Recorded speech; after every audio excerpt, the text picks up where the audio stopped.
کا دوسرا جمعہ اور دوسرا عشرہ ہے۔ پہلا عشرہ یعنی رمضان کے پہلے 10 دن اللہ کی رحمت کے ہیں، دوسرے 10 دن مغفرت کے ہیں، اور تیسرے 10 دن جہنم سے آزادی کے 10 دن ہیں۔ اگر ان تینوں عشروں کی ترتیب کو دیکھیں تو کتنی حسین ترتیب ہے، کتنی پیاری ترتیب ہے کہ پہلے عشرہ میں اللہ رب العزت کی رحمت انسان اپنے دامن میں سمیٹتا ہے، اللہ کی رحمت سے جو سال بھر کی آلودگیاں ہیں ان کو دور کرتا ہے۔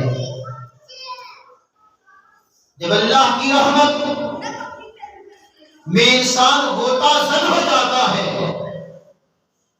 تو پھر مغفرت کی باری آتی ہے۔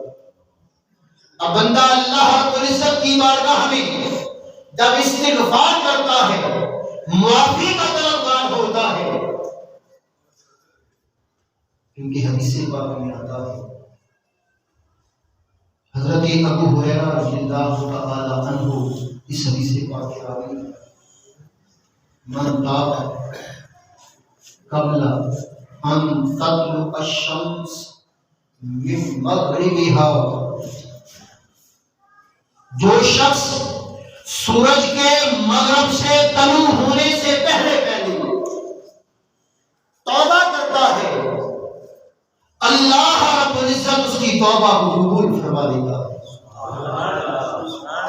اب سورج سے مغرب سے طلوع ہونے سے مراد یہ قیامت کی آخری نشانیوں میں سے ایک نشانی ہے کہ قرب قیامت میں سورج مشرق سے نہیں مغرب سے طلوع ہو کر مشرق کی جانب آئے گا۔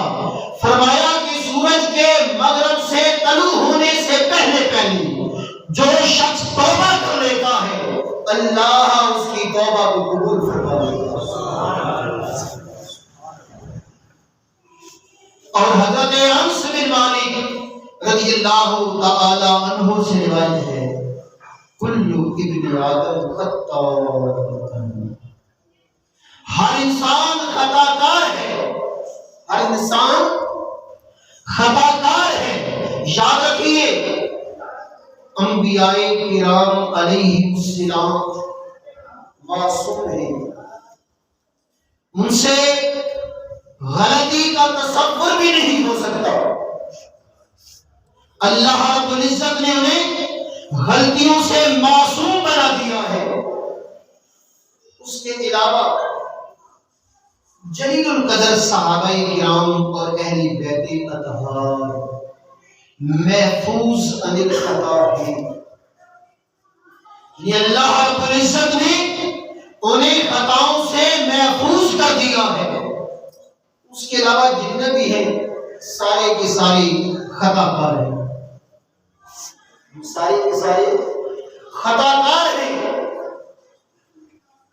ہر قسم کی خطاؤں کا پرندہ بنے ہوئے، چھوٹی بڑی غلطیاں کوتاہیاں۔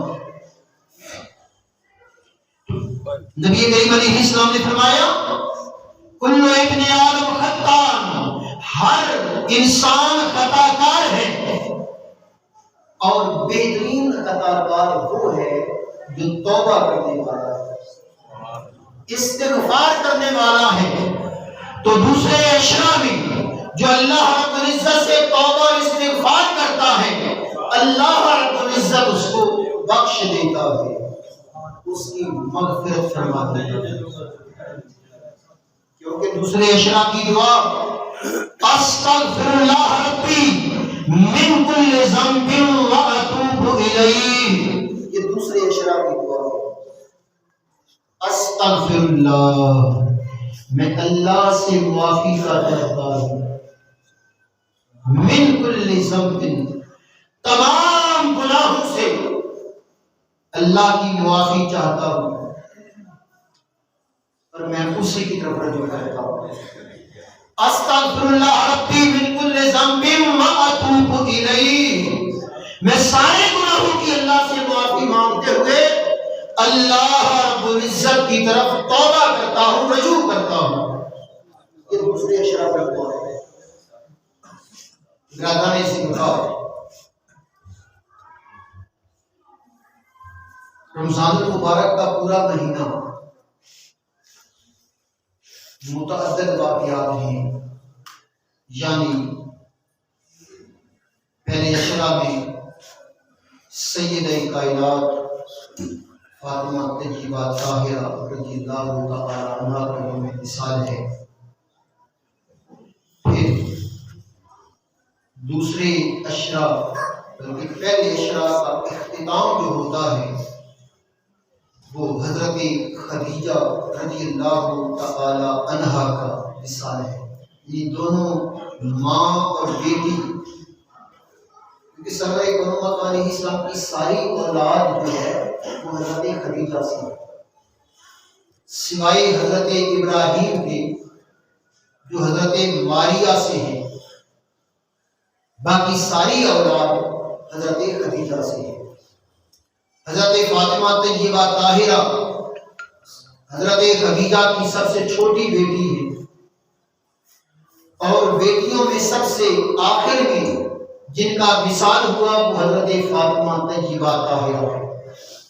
باقی سرور کون مکہ علیہ السلام کی بیٹیاں آپ کے حیات ظاہری میں وصال کر چکی تھیں، اور حضرت فاطمہ رضی اللہ تعالی عنہا کا وصال سرور کون مکہ علیہ السلام کے بعد ہوا۔ پہلے اشرا میں حضرت فاطمہ کا وصال ہے، اور پہلے اشرا کے آخری دن حضرت خدیجہ رضی اللہ تعالی عنہا کا وصال ہے۔ اور تاریخ اسلام میں اگر حضرت خدیجہ رضی اللہ تعالی عنہا کی قربانیوں کو نکال دیا جائے تو تاریخ اسلام ادھوری رہے گی،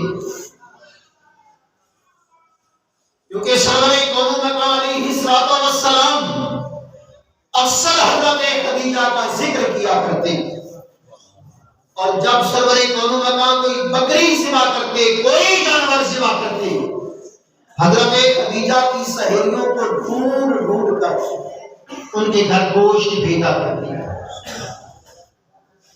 اور فرمایا کرتے یہ فلاں عورت کو دے آؤ، کیونکہ وہ خدیجہ سے محبت کرتی تھی، یہ فلاں کو دے آؤ کیونکہ وہ خدیجہ کی سہیلی تھی۔ سب سے پہلے جس مقدس ہستی نے اسلام قبول کیا وہ حضرت خدیجہ، بلکہ تاریخ گواہ ہے کہ اعلان نبوت سے پہلے ہی حضرت خدیجہ رضی اللہ تعالی عنہا آپ کو قبول کر چکی تھی۔ یہ وہ عرب کی خاتون تھی جو صورت اور سیرت میں عرب کی خواتین میں سب سے زیادہ حسین تھی۔ صورت اور سیرت میں آپ کو طاہرہ کے نام سے یاد کیا جاتا، طاہرہ پاکیزہ، پاک اور صاف، یہ لقب تھا آپ کا سرور کون مکہ علیہ السلام کے نکاح میں آنے سے پہلے۔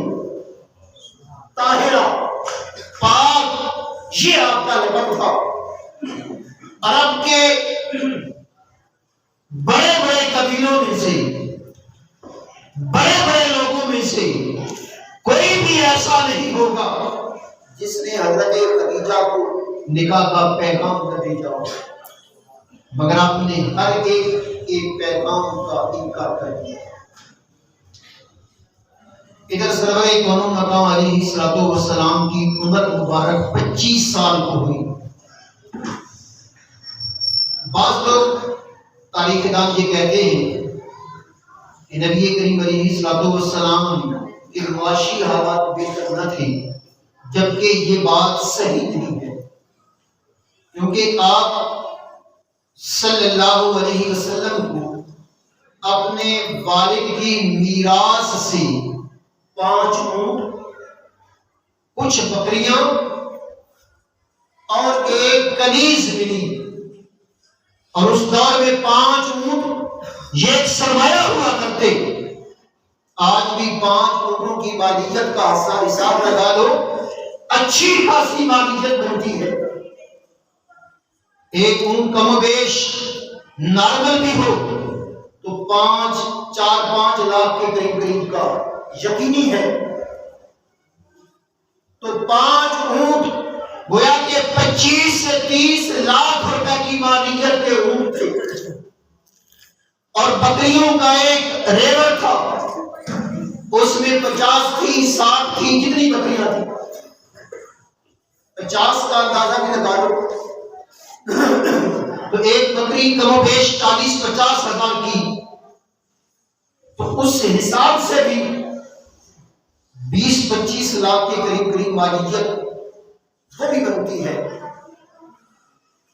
تو جب اتنی مالیت ترکے میں آپ علیہ السلام کو ملی تو یہ کیوں کر کہا جا سکتا ہے کہ آپ علیہ السلام مفلوق الحال تھے؟ یعنی معاشی طور پر انتہائی کمزور، یہ بات صحت کے بہت زیادہ دور ہے، کیونکہ جس کو وراثت میں 40-45 یا 50 لاکھ کے قریب ملے وہ مفلوق الحال نہیں رہ سکتا۔ اب ایک اور بات بھی تاریخ دان لکھتے ہیں کہ سرور کونو مکہ علیہ السلام نے عرب کے لوگوں کی بکریاں چرائی ہیں۔ یہ بات بھی صحت کے قریب نہیں ہے۔ بکریاں چرائی ضرور ہے لیکن اجرت پہ نہیں چرائی۔ اجرت پہ مراد پیسے لے کر کسی بکریاں چرانا، یہ شان مصطفیٰ کے لائق نہیں ہے۔ بعض روایتوں میں آتا ہے کہ 2 قیرات قوارید کا ذکر آتا ہے، وہ قوارید ایک جگہ کا نام ہے۔ سرور کونو مکہ نے اس جگہ پہ بکریاں چرائی ہیں، نہ کہ 2 قیرات لے کر بکریاں چرائی۔ اور جو روایات آتی ہیں کہ حضرت خدیجہ کا مال وہ اجرت پہ لے کر گئے تھے۔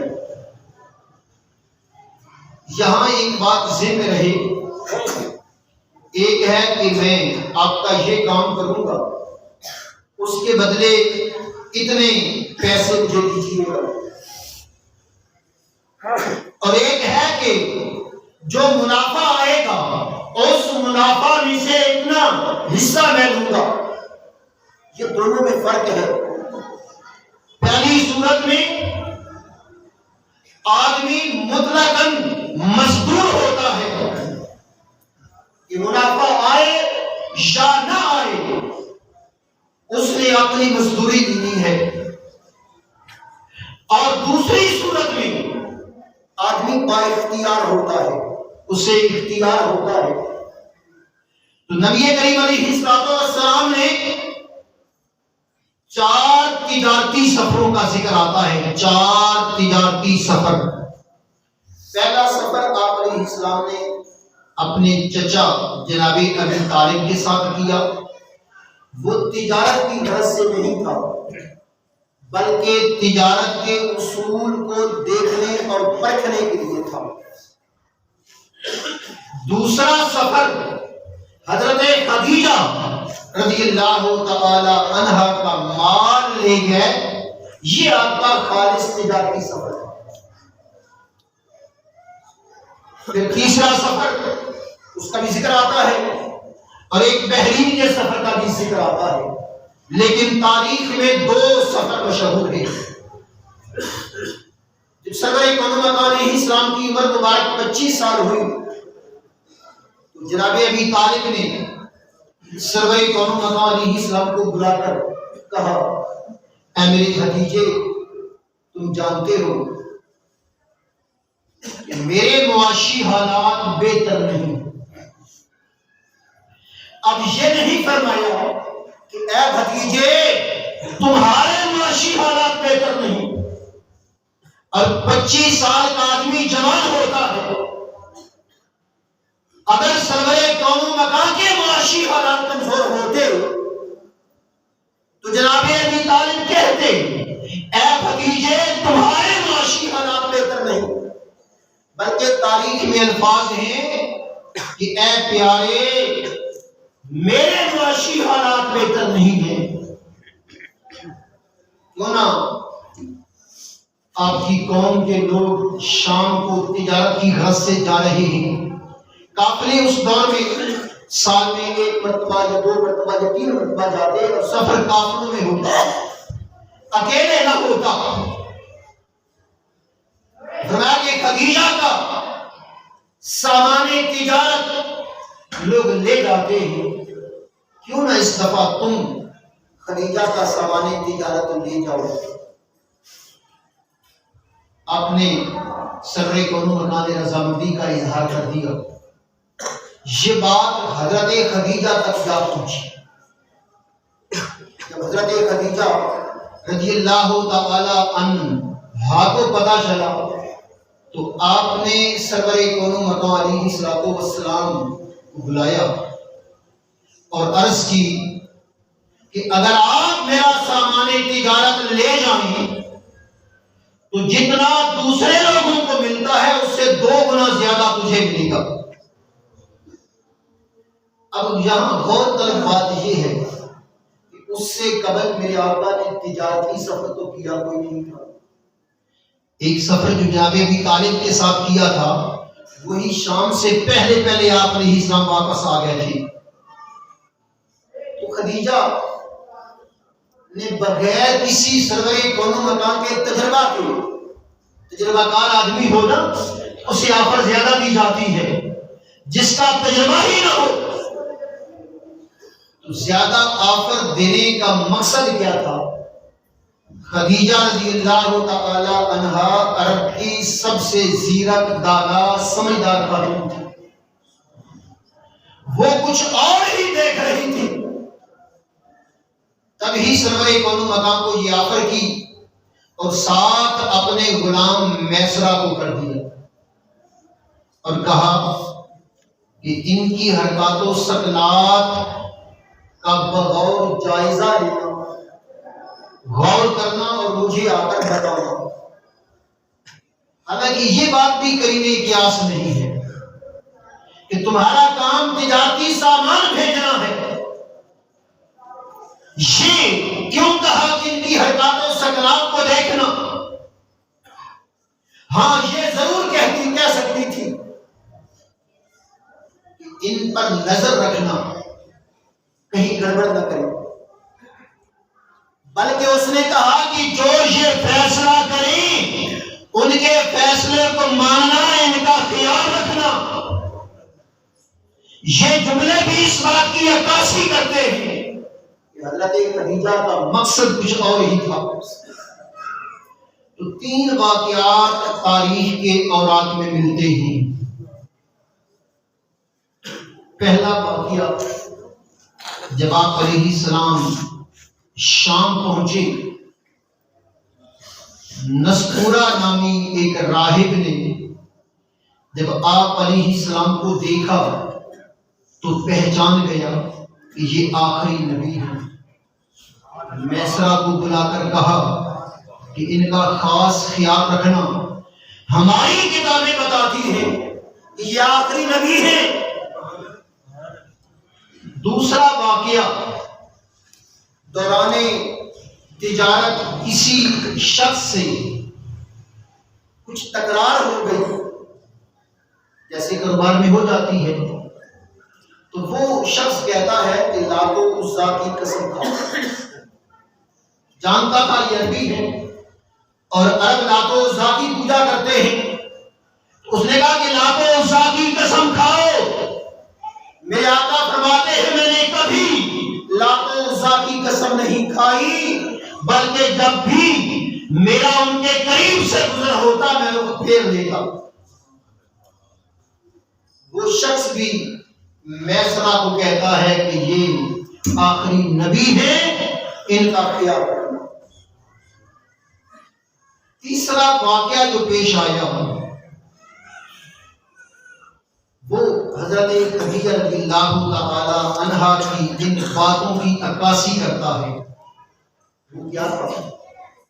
جب قافلے کے واپس آنے کا وقت آیا تو ہر روز خدیجہ رضی اللہ تعالی عنہا چوبارے پہ چلی جاتی اور سارا دن شام کی طرف سے آنے والی راہ کو دیکھتی رہتی، اور آپ کی کنیزیں اور سہیلیاں بھی آپ کی ہمراہ ہوتی۔ ایک روز کیا دیکھتی ہے؟ ایک شخص اونٹ پہ سوار آ رہا ہے اور گرم شدید گرم دھوپ ہے اور بادلوں کے ٹکڑے ان پر سایہ کیے ہوئے ہیں۔ وہ یہ منظر دیکھ کر حیران ہوئی کہ آج تک ایسا منظر نہیں دیکھا۔ بادل آ جاتے ہیں، سایہ ہو جاتا ہے، لیکن مسافر جب اپنی منزل کی طرف چلے جاتے ہیں تو بادل تو اپنی روٹین سے رہتے ہیں، وہیں رہتے ہیں، لیکن جیسے میرے آقا آگے چلتے ہیں وہ فرشتے تھے جو بادلوں کی صورت میں آپ علیہ السلام پر سایہ کیے ہوئے ساتھ ساتھ چل رہے تھے۔ حضرت خدیجہ رضی اللہ تعالی عنہا نے اپنی سہیلیوں کو دیکھ کر فرمایا وہ دیکھو کیسا منظر ہے، اور کہتی ہے میرا وجدان کہتا ہے کہ محمد ہیں صلی اللہ علیہ وسلم۔ جب آپ علیہ السلام تشریف لائے، قافلے کی آمد کی خوشخبری دی اور پھر میسرا آئے، اس نے بھی ان سارے واقعات کی تصدیق کی۔ کہتا ہے کہ آتے ہوئے نہیں، جاتے ہوئے بھی جب دھوپ سخت ہوتی آسمان پر بادل آتے اور ان کا سایہ کرتے۔ سبحان اللہ۔ پھر نستورہ راہب کی باری جو باتیں کی وہ بتلائیں، اس تاجر کی باتیں بتلائیں۔ تاریخ کہتی ہے کہ حضرت خدیجہ اس قدر متاثر ہوئے انہوں نے آپ علیہ السلام کی طرف نکاح کا پیغام بھیج دیا۔ وہ خدیجہ جو عرب کے بڑے بڑے سرداروں کو، مالداروں کو ٹھکرا رہی تھی، بظاہر سرور مقام علیہ السلام مالدار نہیں تھے، جو مال تھا وہ بھی 40-50 لاکھ کے قریب مالیت کا تھا۔ یہ 5 اونٹ اور گویوں کا ایک چھوٹا سا ریبن اور ایک کنیز۔ سرور مقام علیہ السلام نے اپنے خاندان کے بڑوں سے مشورہ کیا، سب نے اتفاق رائے سے یہ رشتہ منظور کر دیا، اور عرب کا دستور تھا کہ عورتیں اپنے نکاح کے معاملات خود طے کرتی تھیں۔ حضرت خدیجہ کا اگرچہ چچا بھی تھا مگر انہوں نے یہ ذمہ داری خود اپنے سر لی اور سرور کون مکان تک پیغام پہنچانے کے لیے نفیسہ ایک عورت ہے ان کا انتخاب کیا کہ جا کر سرور کون مکان کی رائے میں معلوم کریں، جن نکاح کا پیغام ان کے ذریعے بھیجا۔ الغرض سرور کون مکان علیہ السلام جناب ابی طالب، حضرت حمزہ رضی اللہ تعالی عنہ اور دیگر آپ کے قبیلے کے لوگ جناب خدیجہ کے پاس گئے۔ اس نے بھی اپنے خاندان کے لوگوں کو بلایا، جناب ابی طالب نے خطبہ نکاح پڑھا اور سرور کون مقام علیہ السلام کا نکاح حضرت خدیجہ سے ہوا۔ یوں حضرت خدیجہ کو یہ اعزاز نصیب ہوا کہ وہ پہلی ام المؤمنین ہے۔ ام المؤمنین کا پہلا خطاب حضرت خدیجہ رضی اللہ تعالی عنہا کو ملا، اور آپ اس وقت سے نبی کریم کے ساتھ نمازیں پڑھا کرتی تھیں جب ابھی نماز فرض بھی نہیں ہوئی، نفلی نماز پڑھی جاتا ہے۔ پھر سرور کون و مکان نے اعلان نبوت فرمایا، بتایا، فرشتہ آیا، اس نے کہا اقرا، آپ نے فرمایا کہ میں پڑھنے والا نہیں۔ پھر سرور کون و مکان حضرت خدیجہ کے پاس آئی، کہتی ہیں کہ سرور کون و مکان نے فرمایا زملونی زملونی زملونی، مجھے چادر اڑا دو، چادر اڑا دو۔ پھر آپ حضرت خدیجہ سرور کون و مکان علیہ السلام کو لے کر ورقہ بن نوفل کے پاس گئی، جو اس وقت نابینا اور بوڑھے تھے، تورات انجیل کے عالم تھے، عبرانی زبان کو جانتے تھے۔ ان سے جا کر بتلایا، کہا کہ اپنے بھتیجے کی باتیں سنو، یہ کیا کہتے ہیں۔ نبی کریم علیہ السلام نے غار حرا والا کا واقعہ بیان کیا۔ ورقہ کہتے ہیں یہ تو وہی ناموس ہے جو حضرت موسیٰ علیہ السلام پر نازل ہوتا ہے، اور کہا کہ کاش میں اس وقت زندہ ہوتا جب آپ کی قوم آپ کو اپنے شہر سے نکالے۔ یہ برکہ شاید اسی لیے زندہ تھی، اس کے کچھ ہی عرصہ کے بعد آپ کا وصال ہو گیا۔ تو بہرحال حضرت خدیجہ رضی اللہ تعالیٰ عنہا کا وصال 10 رمضان المبارک کو ہے، اور آپ کی جو خدمات ہیں وہ رہتی دنیا تک یاد رہیں گی۔ 25 سال انہوں نے نبی کریم علیہ السلام کی رفاقت میں گزارے۔ نبوت سے کے اعلان سے 15 سال پہلے اور 10 سال اعلان نبوت کے بعد 10 نبوی کو ان کا وصال ہوا۔ دعا ہے اللہ رب العزت پیارے حبیب علیہ السلام کے صدقے ہمیں سجدہ خدیجہ